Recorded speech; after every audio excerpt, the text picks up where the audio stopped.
ಇನ್ನು ಚಿತ್ತಾಪುರ RSS ಪಥಸಂಚಲನ ವಿಚಾರ ಬಹಳ ಮುಖ್ಯವಾಗಿ ತೀವ್ರ ಕುತೂಹಲ ಕೆರಳಿಸಿತ್ತು.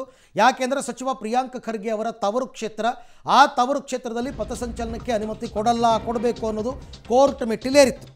ಸೊ ಕಲಬುರಗಿ ಹೈಕೋರ್ಟ್ ಪೀಠದಲ್ಲಿ ಇವತ್ತು ಮತ್ತೆ ವಿಚಾರಣೆ ನಡೆಯುತ್ತೆ. ಮಧ್ಯಾಹ್ನ 2:30ಕ್ಕೆ ವಿಚಾರಣೆಯನ್ನು ನಡೆಸಲಿದೆ ಕೋರ್ಟು. ಜಿಲ್ಲಾಡಳಿತ ಶಾಂತಿ ಸಭೆ ಬಳಿಕ ಇವತ್ತು ವಿಚಾರಣೆ ನಡೀತಾ ಇದೆ. ನವೆಂಬರ್ 13 ಅಥವಾ 16ರಂದು ಅನುಮತಿಯನ್ನು ಕೇಳಿದೆಯಂತೆ RSS.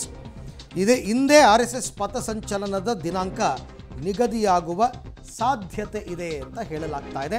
ಏಕೆಂದರೆ ಮೊನ್ನೆ AG ಶಶಿಕರಣ್ ಶೆಟ್ಟಿ ಅವರ ನೇತೃತ್ವದಲ್ಲಿ ಒಂದು ಶಾಂತಿ ಸಂಧಾನ ಸಭೆ ನಡೆದಿತ್ತು. RSS ನಾಯಕರು ಭಾಗಿಯಾಗಿದ್ದರು.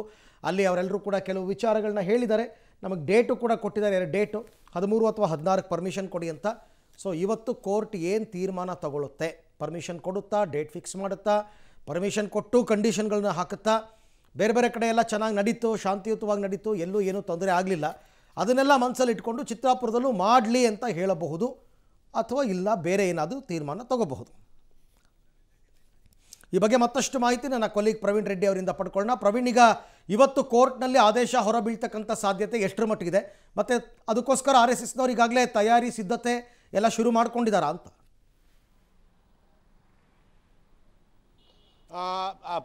ಅರವಿಂದ್, ಇವತ್ತು ಪ್ರಮುಖವಾಗಿ ಕಲಬುರಗಿಯಲ್ಲಿ ಏನಂದ್ರೆ ಈ RSS ಪಥಸಂಚಲನ ಪ್ರಕರಣದ ವಿಚಾರಣೆ ಬಹುತೇಕವಾಗಿ ಏನಂದ್ರೆ ಒಂದು ಡೇಟ್ ಹೊರಬೀಳುವಂತಹ ಸಾಧ್ಯತೆ ಇದೆ. ಅಂದ್ರೆ RSSಗೆ ಯಾವ ದಿನಾಂಕದಂದು ಪಥಸಂಚಲನಕ್ಕೆ ಅವಕಾಶ ಮಾಡಿಕೊಡಲಾಗುವುದು ಅಂತ ಈಗಾಗಲೇ ಏನಂದ್ರೆ ಹೈಕೋರ್ಟ್ ನಿರ್ದೇಶನ ಕೊಟ್ಟಂತೆ ಈಗಾಗಲೇ ಅಂದ್ರೆ ಬೆಂಗಳೂರಿನಲ್ಲಿ 2ನೇ ಸಭೆ, ಶಾಂತಿ ಸಭೆ ಕೂಡ ಮಾಡಿದ ಬೆನ್ನಲ್ಲೇ ನವೆಂಬರ್ 13 ಮತ್ತು 16 ಇವೆರಡರಲ್ಲಿ ಒಂದು ದಿನಾಂಕವನ್ನ ಕೊಡಿ ಅಂತ RSSನ ಮುಖಂಡರು ಕೋರ್ಟ್ನ ಮುಂದೆ ಮನವಿಯನ್ನು ಮಾಡಿದ್ದಾರೆ. ಸೊ ಇವತ್ತು ಏನಂದ್ರೆ ಆ ಎಲ್ಲ ಶಾಂತಿ ಸಭೆಯಲ್ಲಿ ನಡೆದಂತಹ ಎಲ್ಲ ಒಂದು ಏನು ಸಂಪೂರ್ಣವಾದಂತಹ ವಿವರವನ್ನು AG ಶಶಿಕರಣ್ ಶೆಟ್ಟಿ ಅವರು ನ್ಯಾಯಾಲಯದ ಮುಂದೆ ತರಲಿದ್ದಾರೆ. ಅದಾದ ಬಳಿಕ ಅರುಣ್ ಶ್ಯಾಮ್ ಅವರು ಕೂಡ RSSನ ಪರವಾಗಿ ವಾದ ಮಂಡಿಸಲಿದ್ದು, ವಾದ ಪ್ರತಿವಾದ ಮತ್ತು ಕಲಬುರಗಿಯ ಜಿಲ್ಲಾಡಳಿತ ಕೈಗೊಂಡಂತಹ ಏನೆಲ್ಲ ಮುಂಜಾಗ್ರತಾ ಕ್ರಮಗಳಿವೆ ಅದೆಲ್ಲವನ್ನು ನೋಡಿಕೊಂಡು ಹೈಕೋರ್ಟ್ ಏನಂದ್ರೆ ಇವತ್ತು ಮಧ್ಯಾಹ್ನ 2:30ಕ್ಕೆ ಈ ಒಂದು ವಿಚಾರಣೆ ಆರಂಭವಾಗಲಿದ್ದು, ಸುಮಾರು 3:30ವರೆಗೂ ಕೂಡ ಬಹುತೇಕವಾಗಿ RSS ಪಥಸಂಚಲನಕ್ಕೆ ಗ್ರೀನ್ ಸಿಗ್ನಲ್ ಸಿಗುವಂತ ಸಾಧ್ಯತೆಗಳಿವೆ.